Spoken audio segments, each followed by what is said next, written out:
Nous arrivons à un dossier qui est important. Réaménagement et piétonisation du centre-ville d'Annemasse.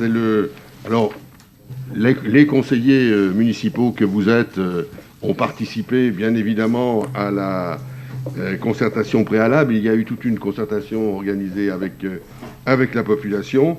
Et nous avons aujourd'hui à approuver les orientations du plan guide d'aménagement qui va nous permettre de recruter la maîtrise d'œuvre, c'est-à-dire ceux qui mettront en place, qui réaliseront cette piétonisation. On est à l'étape importante, puisque c'est le plan guide, ce qui ne veut pas dire qu'il n'y aura plus de concertation après, mais elle se fera dans le cadre de l'opérationnel, c'est-à-dire de la mise en place très concrète des travaux dans la ville. Monsieur Boucher va nous présenter ces orientations du plan guide issues de la concertation. Oui, monsieur le maire, mes chers collègues, donc ce soir, c'est une étape importante de ce projet de piétonisation de notre centre-ville, donc par le bilan de la concertation préalable, donc c'est une obligation qui doit être faite et présentée en conseil municipal, et l'approbation des orientations du plan guide d'aménagement qui découle bien entendu du bilan de la concertation préalable. Juste vous donner comme information qu'il y aura un retour aux habitants pour terminer donc la concertation le mardi 19 octobre à 18h30, donc où on présentera donc aux participants de la concertation donc les orientations du plan guide d'aménagement. Si vous le votez ce soir, bien entendu. Si vous ne le votez pas, on verra, mais je ne doute pas que vous le votiez. Donc, juste vous dire que c'est un projet qui est important pour l'avenir de notre ville. C'est un projet qui est très partagé par ses habitants.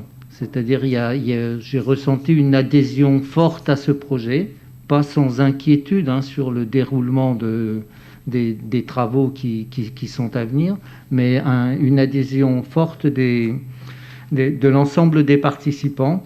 Et donc ça a été un moment intense qui s'est passé sur un temps relativement court, fin avril, début juillet, mais qui a été extrêmement intense pour aborder la complexité de ce projet donc, de transformation du centre-ville, de sa piétonisation, et en lien bien entendu avec la deuxième tranche du tramway. Donc je vais rester assez près de la délibération ce soir, parce que c'est quand même assez formel, un retour de concertation et puis une approbation d'orientation. Vous avez un document très complet qui vous a été donné, d'une 50aine de pages, plus l'ensemble des comptes rendus de réunion. Donc vous avez un document exhaustif sur la concertation que vous avez, je n'en doute pas, étudié très profondément. Donc, dans le cadre de la politique espace public et écologie urbaine, nous avons élaboré un projet d'aménagement des espaces publics du centre-ville avec les objectifs suivants. Transformer le centre-ville pour le rendre plus attractif, plus apaisé, plus propice à la détente. Faire évoluer l'espace public vers un environnement moins minéral, privilégiant la végétalisation pour tenir compte de la volonté municipale de transition vers une ville plus durable. Anticiper et accompagner la réalisation de la deuxième tranche du tramway qui est sous maîtrise d'ouvrage d'Annemasse Agglo. Accompagner et redéfinir les pratiques de déplacement et de circulation dans le centre-ville. Définir le projet collectivement avec les habitants pour donner du sens à leur cadre de vie. La délibération du conseil municipal du 1er avril 2021 a permis de lancer la concertation préalable relative au réaménagement et à la piétonisation du centre-ville. Il convient donc aujourd'hui d'en tirer le bilan, dont les étapes sont rappelées ci-après, pour pouvoir définir les orientations du plan guide de la piétonisation. Si vous m'autorisez, je vais enlever le masque, parce que je ne vais pas tenir jusqu'à la fin de la délibération. C'est mieux. Merci. Donc, concernant les modalités de la concertation préalable, elle a eu lieu donc du 27 avril au 19 juillet 2021. Nous avons pris les dispositions suivantes. Un dossier de concertation mis à disposition du public du 18 mai au 19 juillet à l'hôtel de ville ainsi que sur le site internet de la ville. Un questionnaire sur les enjeux et objectifs du projet qui a été mis en ligne sur le site internet de la ville du 6 mai au 19 juillet. Une communication auprès des habitants et commerçants dans la presse, les journaux d'information municipaux, le site internet, la page Facebook de la ville, les panneaux d'affichage. Un kit de concertation proposé aux scolaires. Des réunions, une réunion avec les commerçants le 27 avril, deux réunions publiques le 4 mai et le 29 juin, des réunions d'ateliers de concertation les 11, 19, 26 mai et 10 juin, un interview micro-trottoir d'une quinzaine de jeunes le 5 mai. C'est un petit film, si vous ne l'avez pas vu, je vous conseille de le regarder, il est extrêmement intéressant. Je pense qu'on doit pouvoir le retrouver sur le site de la ville, j'imagine. Un stand de recueil de parole du public dans les rues du centre-ville les 7 mai et 19 juin. Compte tenu du contexte sanitaire lié à la pandémie, les réunions ont eu lieu en distanciel par visioconférence, à l'exception de la dernière rencontre de l'atelier de concertation qui s'est fait sur le terrain. Ce dispositif, c'est-à-dire les ateliers, a constitué le cœur de la démarche. Un groupe d'une vingtaine de personnes s'est réuni à 4 reprises, suivant un processus qui a permis l'appropriation de l'état des lieux, des enjeux objectifs du projet, du plan de mobilité, la formulation de propositions pour le plan d'apaisement de la circulation et les aménagements des places et rues. Donc, je vais vous faire le bilan de la concertation préalable. Près de 400 personnes ont contribué au projet au travers des dispositifs proposés. Les publics concertés ont été relativement variés, des riverains, des commerçants, des associations, des scolaires, et représentatifs de différentes tranches d'âge. Les contributions principalement portaient sur 2 thématiques, les enjeux et objectifs du projet de piétonisation et le plan de mobilité du centre-ville à l'horizon 2025. Donc c'est ces 2 thèmes que je vais reprendre maintenant. Concernant les enjeux du projet de piétonisation, la concertation a permis de valider l'opportunité du projet en partageant l'état des lieux du centre-ville, les enjeux et objectifs des aménagements envisagés, les principaux points de convergence, de vigilance et propositions sont résumés par enjeu. Tout d'abord, l'enjeu urbain. Donc, la concertation fait ressortir le fait de rechercher l'unité et la qualité des espaces publics par la création d'une identité visuelle commune du centre-ville. Fait ressortir le fait d'intégrer les rues Paul Bert, René Blanc et Pasteur dans la zone piétonne. Le fait de transformer les rues de la Gare et du Chablais en zone de rencontre, voire en aire piétonne. De réduire la place de la voiture et acter le principe de suppression d'une centaine de places de stationnement pour la réalisation du projet de piétonisation. Fait ressortir aussi, c'est ressorti de la concertation, la nécessité de rénover les façades des immeubles.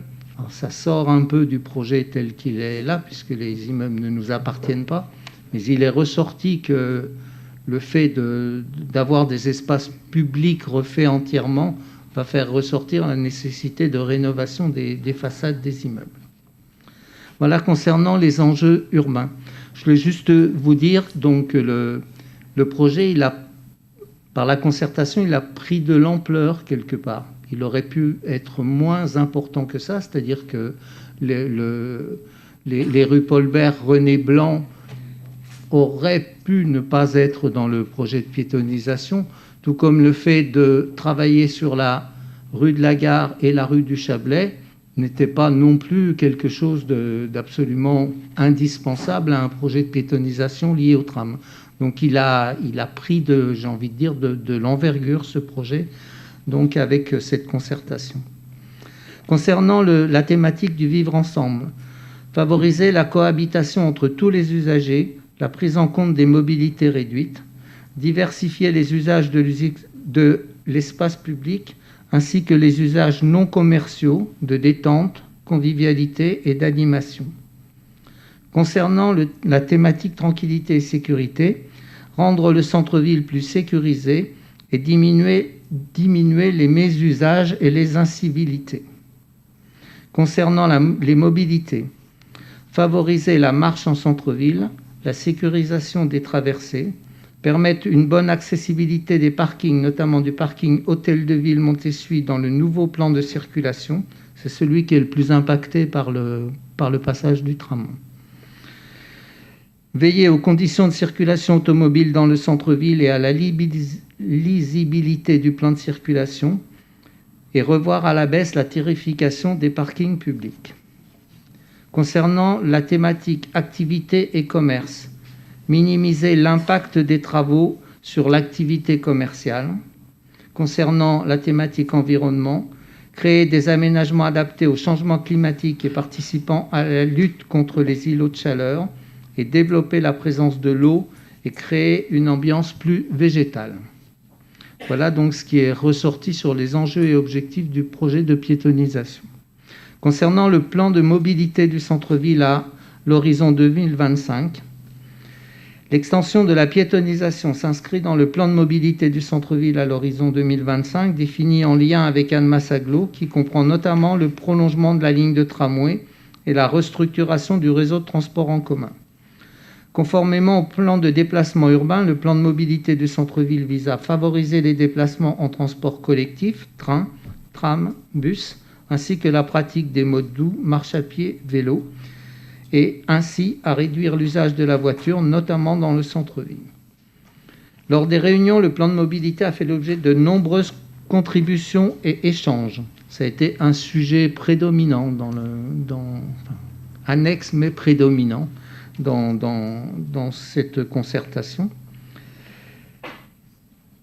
Donc, qui ont principalement porté sur l'accessibilité automobile du centre-ville, en particulier au parking public, avec les propositions suivantes. Réaménagement à double sens de la rue Aristide-Briand, en étant attentif à la sécurisation des traversées piétonnes, parce que je vous rappelle que la rue Aristide-Briand longe des écoles, une école importante de la ville, Marianne Cône. Donc en étant attentif à la sécurisation des traversées piétonnes et maintien du sens de circulation de la rue Jules Ferry du nord vers le sud. Je vous l'expliquerai tout à l'heure avec le plan.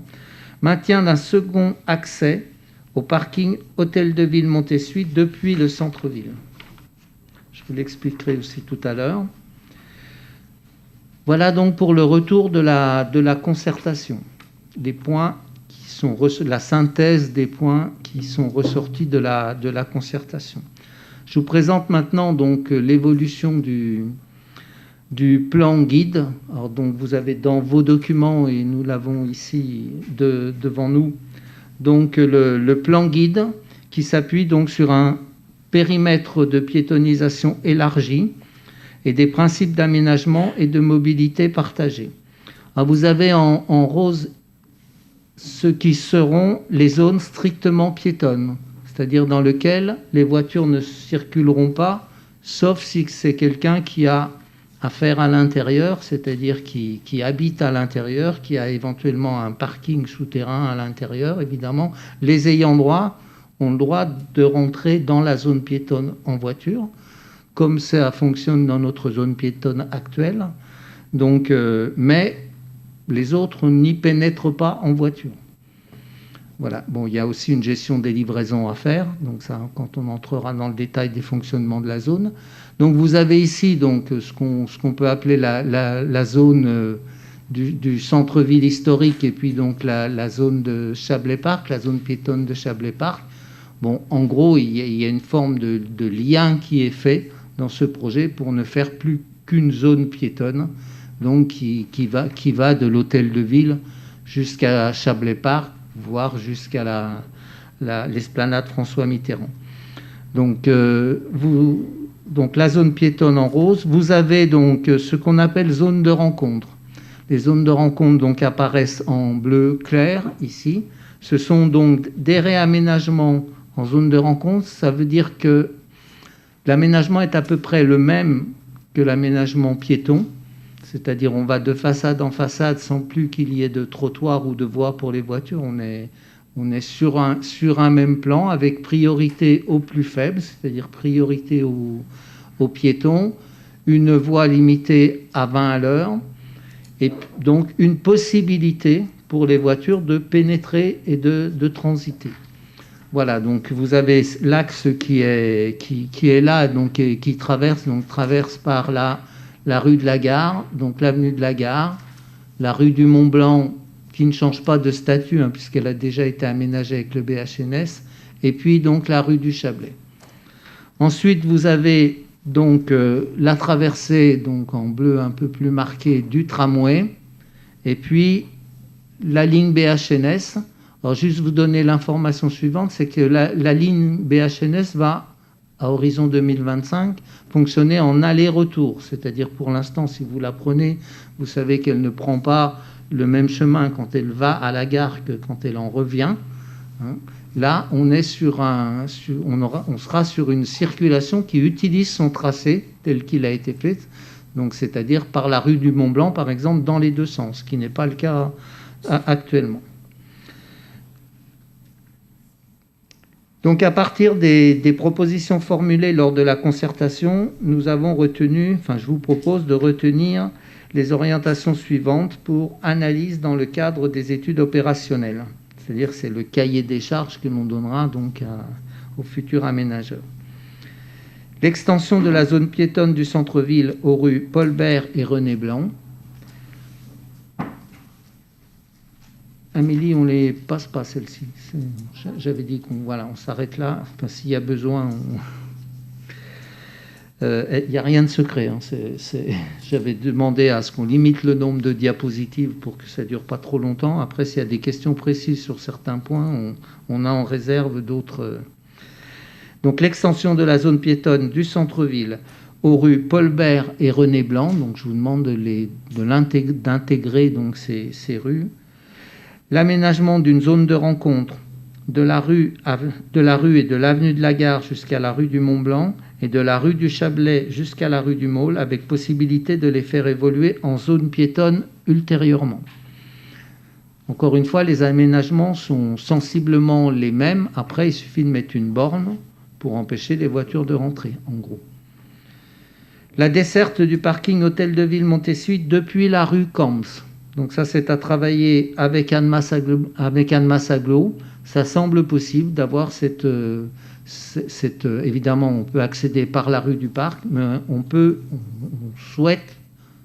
la ville d'Annemasse souhaite qu'on puisse accéder par la rue Camps, d'avoir un deuxième, de pouvoir venir de la gare, notamment pour accéder en voiture donc au parking depuis la gare.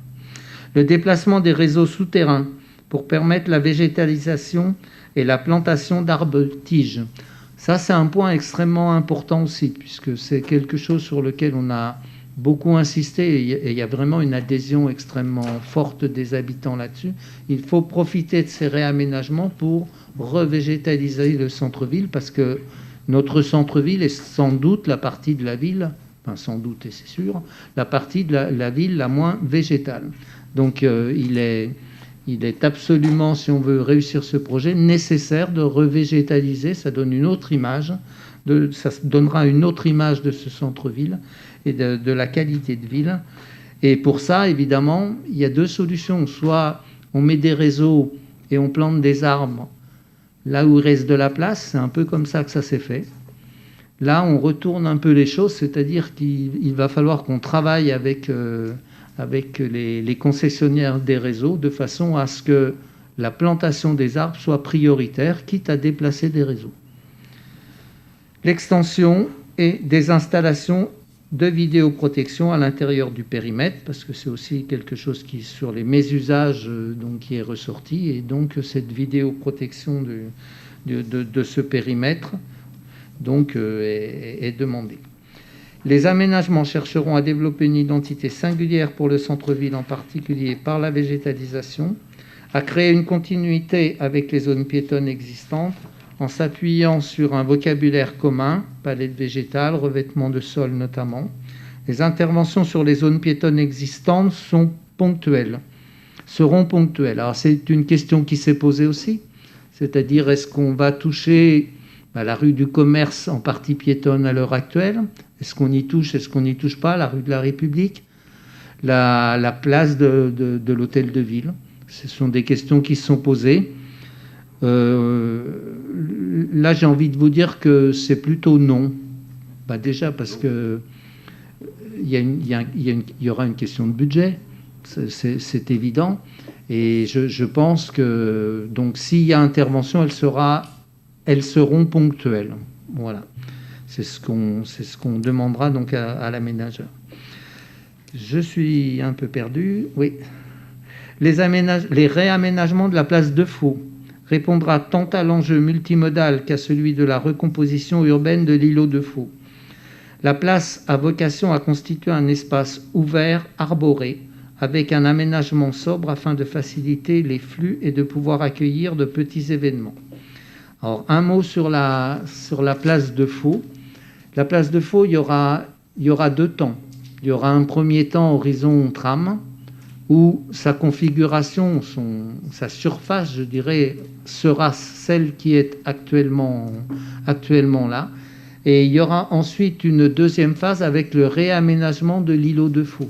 Donc il y a une orientation d'aménagement dans la modification numéro 3, donc elle a été présentée en commission urbanisme, et qui agrandit la place de Faux et qui fait une place importante donc à la végétalisation et à la piétonisation sur cet espace-là qui sera a priori assez peu construit. Voilà, donc voilà concernant la place de Faux. La rue des Vétérans et la place Jean-Jacques Rousseau. Alors là, on y touchera. Par contre, elles sont existantes, mais on y touchera d'abord parce que la rue des Vétérans, pour l'instant, elle n'est pas piétonne, elle est complètement à réaménager, évidemment, dans ce projet de piétonisation. Et la place Jean-Jacques Rousseau, elle est, on va dire, vieillissante. Je peux dire ça comme ça. Voilà, elle prend un peu d'âge et donc elle est à retravailler. Donc ça sera un espace public unifié, rue des Vétérans et place Jean-Jacques Rousseau. Après passage de la rue en aire piétonne, avec l'objectif de conforter et diversifier les usages actuels et de conserver le caractère actuel de place de village, parce qu'elle a été dénommée un peu comme ça par les gens, c'est-à-dire un endroit un peu intime à l'intérieur, là. Et je pense qu'il faut lui garder ce caractère-là, et donc conforter ses qualités, j'ai envie de dire. En coordination avec les travaux de prolongation de la ligne du tram, les travaux d'extension de la zone piétonne du centre-ville sont envisagés par tranche à partir du milieu de l'année 2023. Ceci exposé, donc je vous propose d'approuver le bilan de la concertation préalable relative au projet de réaménagement et puis d'approuver les orientations du plan guide de la piétonisation du centre-ville. Je suis prêt à répondre à vos questions si vous en avez, bien entendu. Merci pour cette présentation complète. C'est à la fois le moyen d'aborder au conseil municipal l'ensemble du dossier, mais c'est aussi un exercice obligatoire, puisque quand on fait une concertation, il faut approuver son bilan. Donc c'est ce double aspect qui vous sera proposé au vote. Le premier, c'est approuver le bilan de concertation, et le deuxième, approuver les orientations que Michel Boucher vient de vous présenter. Monsieur Yaconnay. Oui, c'est effectivement un vaste chantier qui est engagé. On voulait également la piétonisation, donc on retrouve aussi une partie de ce qu'on attendait nous en tant que groupe Génération Annemasse. Bon, après, c'est vrai que c'est toujours pareil, de la concertation, ça... Et vous l'avez dit, je ne vais pas dire tout et son contraire dans la même phrase, mais c'est vrai que sur certains points financiers, vous avez mis votre veto, et sur certains points qui n'étaient pas, vous ne l'avez pas mis. Donc il y a quand même, la mairie garde quand même bien le contrôle du projet. Moi, la rue Paul-Bert, je suis désolé, j'ai beaucoup de mal à la voir piétonne. Alors c'est la concertation, donc je pense que je ne sais pas combien de personnes qui ont été concertées l'ont demandé en rue piétonne. Quand je vois encore qu'il va y avoir une construction d'immeubles au milieu, j'ai vraiment beaucoup de mal sur l'intérêt, déjà qu'elle fait partie de la zone terrasse. Bref, c'est très personnel et je l'avoue bien volontiers. Ce qui me dérange, bien sûr, c'est pas forcément toutes les rues qui ont été rajoutées ou le projet en lui-même. C'est vrai qu'il y a quand même beaucoup de si qui vont intervenir dans la réflexion. Le si, le tram et quand le tram. Ça, c'est toujours pas acté et ça va être quand même compliqué de tout faire en même temps. qu'il n'y ait pas de chantier, pas de gros travaux, j'y crois pas une seconde. Donc je pense qu'il y a encore des années délicates qui vont être subies par les commerçants, même s'il y aura encore du mieux après. Mais je crois que pour certains, ils vont faire toute leur carrière avec des travaux dans la ville. Ce qui m'inquiète également, c'est la rue Aristide Briand. Là, c'est clair et net que ça va être la zone de passage du trafic, hein. C'est-à-dire que vous avez cité les écoles, il y a aussi des zones de stationnement qui vont disparaître. Ça, plus le parking du supermarché qui a disparu également, je pense que certains résidents vont avoir quand même beaucoup de mal à trouver de la place pour se garer. Et je pense que la réflexion doit être menée encore un peu plus large même. Et je sais qu'on l'a déjà évoqué ici, c'est sur le contournement, sur les travaux qui vont être aménagés au carrefour au pont des Trembières. Je sais qu'on n'est pas bien sûr les seuls décideurs parce que d'autres le département est dedans et c'est vrai qu'il va quand même falloir également réfléchir très vite sur ce point-là parce que je pense qu'il sera, quoi qu'il arrive, concomitant avec tous les projets si on veut éviter une grosse saturation du trafic automobile dans la ville d'Annemasse et puis fluidifier au maximum l'accès au parking, sans quoi on risque d'aller dans un mur qui risque de faire très mal quand on va se réveiller. Donc voilà, donc sur le projet en lui-même, nous forcément, le bilan de la concertation c'est une chose. Sur le projet, on pourra toujours en discuter à la marge, c'est exact, mais voilà ce que je voulais dire sur ce point. Oui. Enfin, écoutez, les questions que vous vous posez, M. Gaconnet, en gros, je me les pose aussi, hein, il n'y a pas de souci. Pourquoi la rue Paul-Bert en zone piétonne ?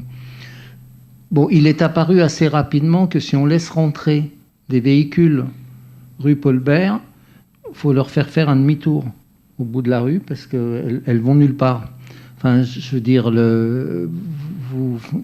voilà, donc le souci n'est pas tellement que cette rue mérite d'être aménagée en zone piétonne de par son activité commerciale actuelle, ou c'est que quand on rentre rue Paul-Bert, après, on fait le tour du pâté de maison, c'est en gros, c'est tout. Et puis, il est apparu que c'est pas tellement la rue Paul-Bert, alors elle sera pas, je vous le dis très sincèrement, elle sera sans doute pas la rue prioritaire à aménager dans le projet piétonisation, hein, s'il y a du travail à mener dans le temps. Par contre, la rue René-Blanc, c'est un peu différent, la rue René-Blanc, parce qu'elle lie, cette rue René-Blanc, elle lie deux endroits qui seront extrêmement intéressants dans l'avenir. Alors, il y en a un qui est déjà, c'est la place Libération, bien entendu, et l'autre, ça sera l'arrêt principal du tram et le parc Olympe de Gouges. Et là, je pense que cette rue René-Blanc, il est intéressant qu'elle soit piétonne, même si elle n'est pas très commerciale non plus, la rue René-Blanc. Mais les habitants, ils nous ont demandé aussi que les aménagements que l'on fasse soient évidemment liés au commerce, mais pas seulement aussi. Et je pense qu'il peut y avoir des choses intéressantes qui se passent rue René-Blanc, d'un point de vue aménagement, même si le commerce n'est pas extrêmement important sur cette partie de rue. Donc voilà pourquoi je vous propose la rue Paul-Bert. C'est un peu parce que je pense qu'il est bien que la rue René-Blanc soit piétonne, et que si elle est piétonne, la rue Paul-Bert, après, elle est sans issue, quoi. C'est une impasse. Voilà, donc ensuite, le souci que vous exprimez sur la rue Aristide Briand, évidemment, est un souci que nous avons. Alors, je vous rappelle que, en gros, ce qui se passe, hein, en termes de circulation voiture, on sait que la rue du Faucigny avec le tram, plus la rue Ferry ensuite, n'est pas en capacité d'absorber la circulation actuelle, qui passe pas toujours bien déjà actuellement. Voilà. Donc, c'est pour ça que la rue Aristide Briand sera mise à double sens, sans pour cela que la rue Ferry soit fermée. C'était une question aussi. On aurait pu aller à Ferry uniquement pour aller au parking souterrain de Libération et fermer devant le collège. C'était une possibilité. C'était une des possibilités qui était offerte à la concertation. Bon, il a été dit que peut-être ça sera comme ça dans un certain temps, ça finira peut-être comme ça, mais que pour l'instant, il était préférable de passer le trafic sur les deux rues, dans le sens donc et Étoile et Trembières. Voilà. Ensuite, nous attacherons, avec Pascal Sauge, qui sera aussi avec moi en responsabilité de ça, à être très attentif à la sécurisation de la rue Briand. La passer en double sens, ça ne veut pas dire que ça va aller plus vite. Parce que pour l'instant, la rue Briand, avec ses 2 voies à certains endroits, elle peut être rapide aussi, donc dangereuse actuellement. Donc, même s'il y a eu des aménagements de fait pour la traverser quand on l'a passée à une voie sur la deuxième partie. Et voilà. Donc là, il y aura un travail spécifique à mener sur la sécurisation des traversées. Et pour vous donner une preuve de mon envie d'être en première ligne sur ce sujet, j'ai demandé à être au conseil d'école de la maternelle de Marianne Cône. J'avais beaucoup d'atomes crochés avec l'école des Hutins, où mes enfants sont allés et moi j'ai enseigné. J'ai demandé de changer d'école pour aller à Marianne Cône, pour être quelque part en première ligne par rapport à cette problématique qui ne manquera pas de ressortir au niveau des parents d'élèves des 2 écoles, enfin des écoles Marianne Cône, maternelle et élémentaire. Et nous devons avoir une rue Aristide Briand, donc qui puisse circuler, bien entendu, puisque c'est le but, hein, c'est quand même la rue du péricentrique, mais qui puisse mettre en sécurité notamment les traversées, puisque nous avons des traversées qui sont complexes. Voilà. Je ne sais plus quel était le en complément de la question posée par Maxime Gaconnet, je reviens sur le contexte général. Voilà. Le tram, on ne sait pas quand, on sait quand même beaucoup de choses. Alors on n'a pas... Vous savez, c'est le genre de dossier, si on attend d'avoir tout sur la table, on ne le fait jamais. C'est évident. Donc on a pris, Annemasse Aglo a pris le pari de commencer les travaux d'études de manière à ce que lorsque, on l'espère, le projet d'agglomération, donc la Confédération aura donné son feu vert, et ça devrait, les premières indications devraient être vers la mi-2022, et la décision début 2023. Voilà, ça c'est le calendrier officiel de Berne. Hein. En sachant que si c'est oui, on pourra commencer les travaux dès le 2e semestre 2023, puisque c'est dans le dossier que l'on a proposé, alors que normalement ça ne pourrait commencer qu'en 2024, voilà, sur les règles du projet d'agglo. Donc on a là des éléments qui nous montrent aujourd'hui, ce dossier ayant été classé prioritaire par le projet d'agglo, c'est-à-dire par l'ensemble des partenaires du Grand Genève, hein, par nous bien sûr, mais aussi par Genève. C'est donc un élément important. Il y a, je veux dire, c'est pas sûr à 100%, c'est sûr, mais il y a de fortes chances pour que cela ait lieu. Ça fera des travaux importants. Moi, je serai très attentif, et je sais que Pascal Sauge et Michel Boucher le seront aussi, sur le phasage de ces différents travaux. J'ai demandé qu'il y ait, avec les maîtrises d'œuvre qui seront retenues, la maîtrise d'œuvre de la piétonisation et la maîtrise d'œuvre du tram, qu'il y ait, bien qu'il n'ait pas le même maître d'ouvrage, puisque l'un, c'est la ville pour la piétonisation, l'autre, c'est l'agglo pour le tram, mais qu'il y ait une parfaite coordination. On réfléchit à un seul coordinateur sur l'ensemble. Enfin, le travail ne peut pas se faire. On fait d'un côté, puis à côté, on fait autre chose. C'est vraiment un travail très, très précis. Et nous aurons sans doute à faire des choix sur où on commence les travaux du tram, on sait à peu près déjà, et où on les termine, et de quelle manière ça se passe. On va essayer, dire qu'il n'y aura pas de travaux et pas de jeunes, c'est évident. Il y aura des travaux et il y aura de la jeune, mais on va essayer d'avoir un phasage qui soit le plus supportable possible pour l'ensemble des habitants, les commerçants bien sûr, mais pour l'ensemble des habitants dans cet espace. Quant au grand contournement, et je suis d'accord avec vous, hein, tout ça est lié, mais moi je suis les engagements que j'ai entendus du conseil départemental sur la liaison Chasseurs-Findrol, qui est prévue pour une mise en service en 2025, c'est-à-dire exactement au même moment. Voilà. Et donc c'est évident, c'est lié à la 2x2 voies ou l'autoroute du Chablais, mais le calendrier, il est celui-ci, celui que nous annonce le département.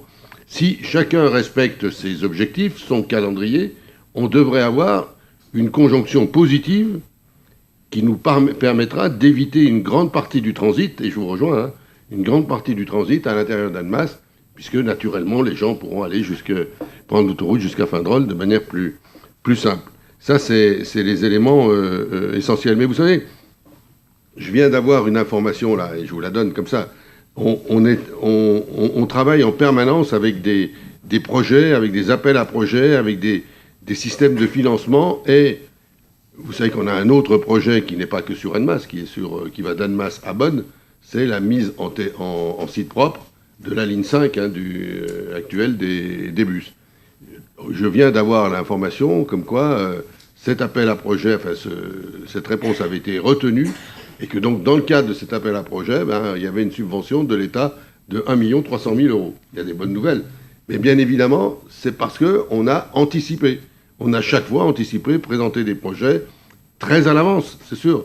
Et c'est comme ça qu'on arrive au bout à construire la totalité de l'espace.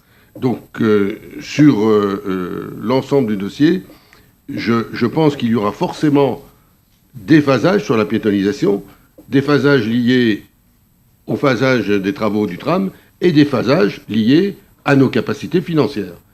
Évidemment, il y a un moment donné, il faudra forcément peut-être étaler la piétonisation sur plus d'années qu'on n'imaginait. Mais attendons d'avoir les chiffres, attendons d'avoir les perspectives pour travailler, pour avoir des idées sur ce sujet-là. Voilà le complément que je pouvais apporter à vos remarques. Michel ? C'était pour une éventuelle petite conclusion, mais je ne sais pas si... Mais est-ce qu'il y a d'autres interventions ? S'il n'y a pas d'autres interventions, vous pouvez conclure, Michel. Oui, conclusion. Exprimer un peu mon sentiment, puisque je suis amené à réfléchir à l'évolution de la ville, je vais dire très souvent, mais c'est en permanence. Je pense que ce projet, faut pas qu'on y aille à reculons. Évidemment, M. Gacconnet, je vous promets pas qu'il n'y aura pas de travaux, qu'il n'y aura pas d'ennui. Je ne l'ai pas promis ni aux commerçants ni à personne dans les discussions. Voilà. Il y a évidemment, c'est un projet extrêmement complexe à mener, et on va le mener dans sa complexité en évitant au maximum les nuisances. Mais il y aura des périodes de travaux. On va changer profondément, on va changer par ce projet profondément le centre-ville, profondément l'image de notre centre-ville. Et puisqu'on a un plan devant nous, là, je veux dire, on a pour l'instant des aménagements, des morceaux de ville qui sont faits. Je veux dire, prenez du sud de notre carte, là, on peut partir de Château-Rouge, là, qu'on vient d'inaugurer, entre notre centre nautique, Château-Rouge. Donc les aménagements des 3 places, dont une des 3 places est à terminer, mais on a déjà le parc Clémenceau. On va avoir une nouvelle école qui va se faire entre Château-Rouge et ce parc Clémenceau. Là, on est déjà à piéton, j'ai envie de dire. Sur la place Libération aménagée, ce sont des aménagements extrêmement qualitatifs pour une ville moyenne comme la nôtre que nous avons fait là. Nous avons des morceaux comme ça. Donc il y a Chablais Park qui est... Alors, on peut discuter de Chablais Park, pas tout à fait terminé encore, donc il va falloir patienter jusqu'à la fin de l'année et peut-être un peu le début de l'année prochaine, sans doute. Donc pour avoir quelque chose de complètement nickel et terminé. Bon, j'étais là sur la place, sur l'esplanade François Mitterrand ce soir. Je veux dire, la ville, elle se transforme. Elle s'est transformée par morceaux de puzzle comme ça. Et donc là, on va avoir quelque chose qui va lier dans un sens, donc qui est le tram. Regardez la rue de Genève sur Ambilly et Gaillard, ce que ça a donné quand même, en termes d'aménagement de façade à façade, ce que c'était, ce que c'est maintenant.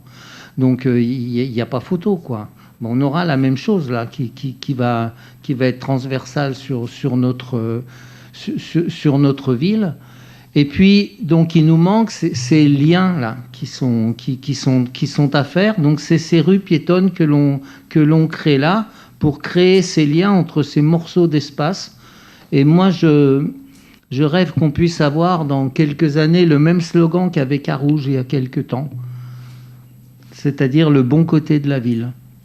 Je rêve d'un Annemasse, le bon côté de la ville, tout comme Carouge avait ce slogan, Carouge, le bon côté de la ville. Et je pense que nous allons y arriver, monsieur le maire. On a déjà une partie du slogan, c'est « Prenez la vie du bon côté » par Annemasse. Hein, c'est le slogan de côté Annemasse. Mais j'espère qu'on va y arriver sur le bon côté de la ville. Et je pense qu'on était ensemble à quelques-uns à la place de l'esplanade de François Mitterrand et en rencontrant les gens qui sortaient là du Léman Express, il y avait ce ressenti là, y compris les quelques personnes qui sont arrêtées sur l'évolution de la ville. S'il n'y a plus d'autres interventions, je vous propose de voter donc d'approuver le bilan de la concertation et d'approuver les orientations du plan guide qui vous ont été présentés. Est-ce qu'il y a des votes contre? Est-ce qu'il y a des abstentions? Il y a une abstention, 3 abstentions, Madame Valette, Madame Meika et Monsieur Yezil-Yurt. Merci.